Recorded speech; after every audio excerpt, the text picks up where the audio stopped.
नमस्कार, स्वागत है आप सभी का देवभूमि समाचार में। मैं आपके साथ निकिता कश्यप। बुलेटिन की शुरुआत करते हैं। मुख्यमंत्री पुष्कर सिंह धामी ने नैनीताल को 121 करोड़ 52,46,000 रुपए की सौगात दी है, जहां आपको बताते चले कि 13 विकास योजनाओं का लोकार्पण और शिलान्यास किया गया और इनमें से 42 करोड़ 77 लाख रुपए की लागत वाली बहुपरीक्षित मेट्रोपोल सरफेस पार्किंग का भी भूमि पूजन किया गया है। और इसके अलावा आपको बताते चले कि 90 करोड़ 86,47,000 रुपए की लागत से 11 योजनाओं का शिलान्यास भी सीएम पुष्कर सिंह धामी के द्वारा किया गया, जहां लोकार्पण योजनाओं में सूखाताल झील की रिसर्चिंग जोन और टूरिस्ट डेस्टिनेशन पॉइंट के रूप में विकसित किया जाएगा और जिसकी लागत 29 करोड़ 16 लाख रुपए जो है वो आकी गई है, जिसमें कि आपको बताते चले कि हल्द्वानी में भी 1 करोड़ 50 लाख रुपए की लागत से कालाडूंगी रोड के स्थित राजकीय बालिका इंटर कॉलेज में पुस्तकालय का पुनरुद्धार भी किया जाएगा।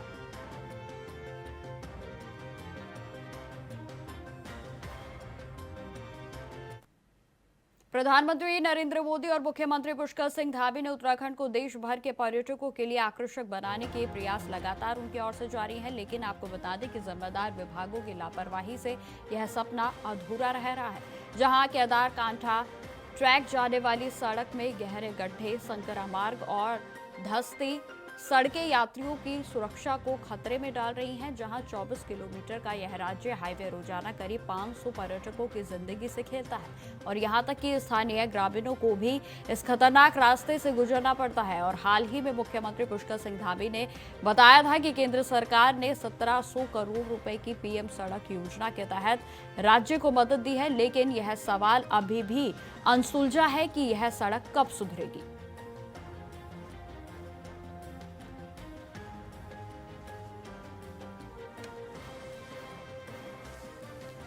तो आपको बताते चले कि सीएम पुष्कर सिंह धामी के द्वारा लगातार सड़कों के उद्धार और उनके पुनः निर्माण के लिए सरकार की ओर से तमाम प्रयास किए जा रहे हैं, लेकिन केदार कांठा ट्रैक की यह सड़क हादसों का एक बड़ा केंद्र लगातार बनती जा रही है। जहां आपको बता दें कि एक और जहां उत्तराखंड की ओर पर्यटक लगातार बढ़ते जा रहे हैं, तो वहीं इस तरीके की सड़कें लोगों के लिए खतरा का केंद्र बन रही हैं। लगातार इन पर हादसे होते हैं और रोजाना कई ऐसे हादसे इस सड़क पर होते हैं जो कि लोगों को काल के गाल में धंसने के लिए मजबूर करती हैं। तो यात्रियों की सुरक्षा को लेकर लगातार सरकार की चिंता बढ़ी हुई है, जहां केदार कांठा ट्रैक सड़क पर हादसों का लगातार केंद्र यह सड़क बनती जा रही है। खबरों में आगे बढ़ते हैं। अब खबर देहरादून से है, जहां अंकिता भंडारी हत्याकांड मामले में सोशल मीडिया पर वीआईपी का नाम उजागर होने के बाद प्रदेश में कांग्रेस और बीजेपी का एक दूसरे पर हमला लगातार जारी है। आपको बता दें कि कांग्रेस के प्रदेश अध्यक्ष गणेश गोदियाल ने दिल्ली में प्रेस वार्ता कर मामले में सीबीआई जांच करने की मांग की है, तो वहीं इस पलटवार करते हुए इस पर बीजेपी के महामंत्री कुंदन परिहार का कहना है कि बीजेपी किसी भी जांच से पीछे नहीं हटेगी। उन्होंने आरोप लगाया है कि कांग्रेस ने मामले की जांच के दौरान कोई ठोस सबूत पेश नहीं किया और अब केवल जनता के बीच भ्रम फैला रही हैं। जहां परिहार ने कांग्रेस को राजनीतिक वातावरण को बिगाड़ने की कोशिश करने की निंदा की और जहां हिदायत दी है कि उन्हें केवल तथ्यों पर ध्यान देना चाहिए।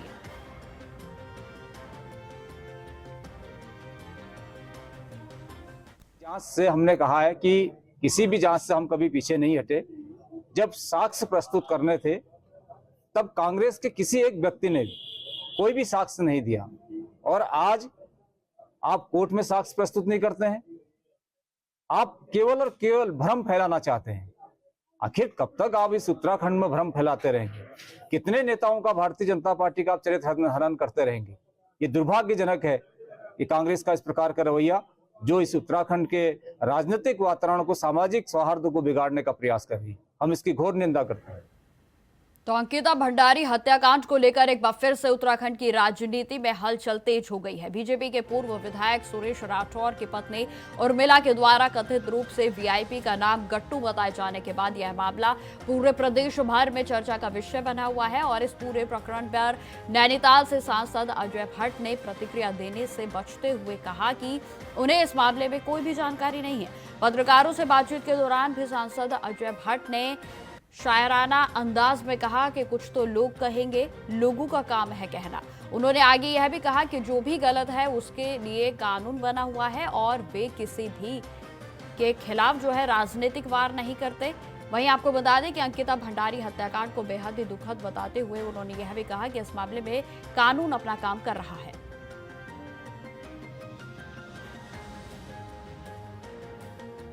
देखिए, मुझे तो प्रकरण का पूरा मालूम नहीं है, अभी लोगों ने जिक्र किया है, लेकिन मैं इस पे बोलना उचित भी नहीं समझता हूँ।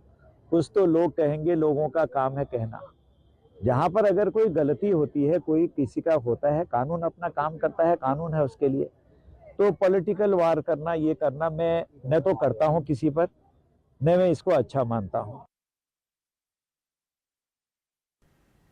तो उत्तराखंड की राजनीति में गट्टू प्रकरण को लेकर सियासी हलचल पूरे तरीके से तेज है, जहां कांग्रेस ने बीजेपी पर बड़ा हमला बोला है। आपको बता दें कि कांग्रेस के प्रदेश महामंत्री राजेंद्र शाह ने इस पर कहा कि भाजपाइयों को दूसरों पर आरोप लगाने से पहले अपने गिरेबान में झांक लेना चाहिए। उन्होंने आरोप यह भी लगाया है कि बीजेपी के प्रदेश अध्यक्ष महेंद्र भट्ट ने एक महिला को पहचानने से इनकार किया है और उसके चरित्र पर भी सवाल उठाए, लेकिन उसी महिला ने बीजेपी नेताओं के खिलाफ खुलासा किया। आगे उन्होंने क्या कुछ कहा, आप सुनिए। मुझे एक बात बताइए, कांग्रेस के कहने से कह रही है वो क्या हो? क्या कांग्रेस ने उससे कहा है? कांग्रेस ने कहा था महेंद्र भट्ट जी आप ये बयान दीजिए, पहले प्रेस में ये कहिए कि मैं इसको नहीं जानता हूं, उसके चरित्र पे उंगली उठाई। जब आप उसके चरित्र पे उंगली उठाएंगे तो वो बताएगी ना कि आप 11 बजे मिले उससे, आप उससे कह रहे हैं कि जाइए बेबी तेरे को ज्वालापुर लड़ाएंगे। उसका जवाब दीजिए भाई, कांग्रेस का इससे कोई लेना देना नहीं है। और जानबूझकर कांग्रेस का नाम लेकर आप अंकिता भंडारी वाले केस को उलझाने की कोशिश मत कीजिए, सीबीआई जांच की बात कीजिए। प्रदेश अध्यक्ष गणेश गोदियाल ने स्पष्ट तौर से कहा है कि 10 दिन के अंदर सीबीआई जांच कराए, नहीं तो सड़कों पर रेला होगा और भाजपा के खिलाफ सीधी लड़ाई लड़ने के लिए कांग्रेस का कार्यकर्ता सड़कों पर नजर आएगा।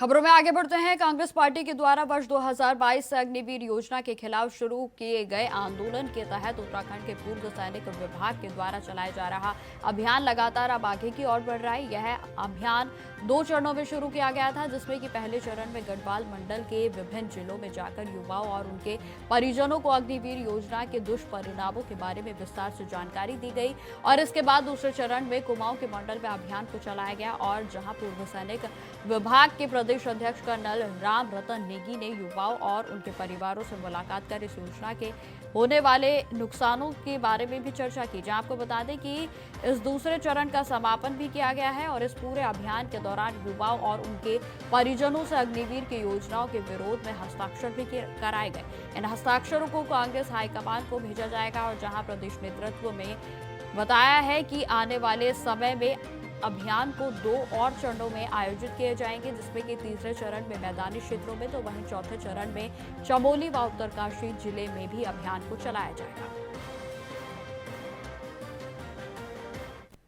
मैं कर्नल राम रतन नेगी, प्रदेश अध्यक्ष भूसैनिक विभाग उत्तराखंड कांग्रेस से हूँ।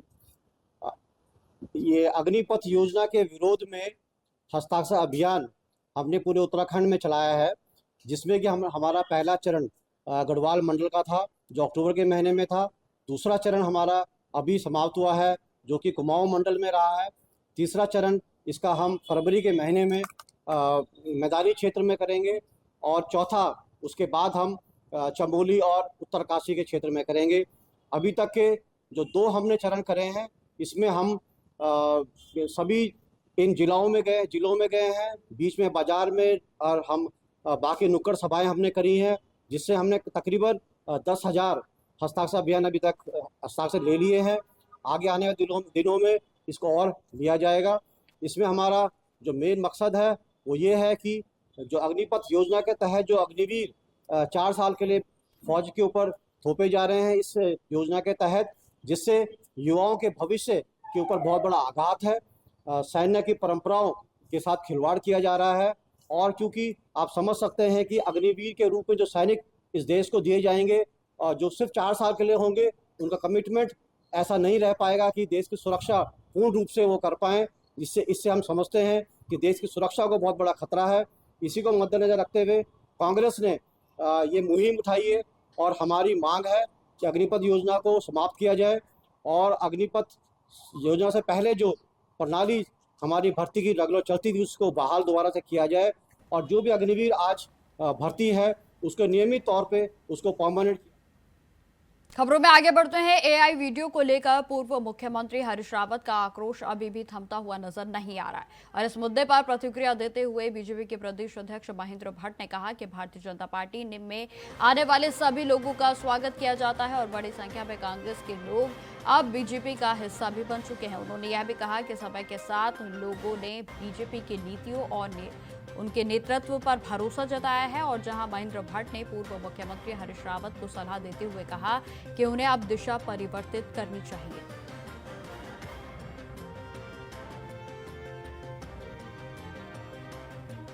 स्वागत है और भारतीय जनता पार्टी पे आने वाले का हम स्वागत सत्कार करते हैं और जितने भी लोग आए, बड़ी संख्या में कांग्रेस के लोग आए, हमारे बनकर रह गए।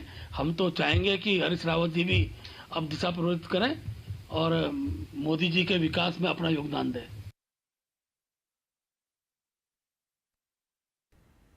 फिलहाल मेरे साथ इस बुलेटिन में इतना ही। देश दुनिया की तमाम खबरों की जानकारी के लिए बने रहे हमारे साथ। नमस्कार।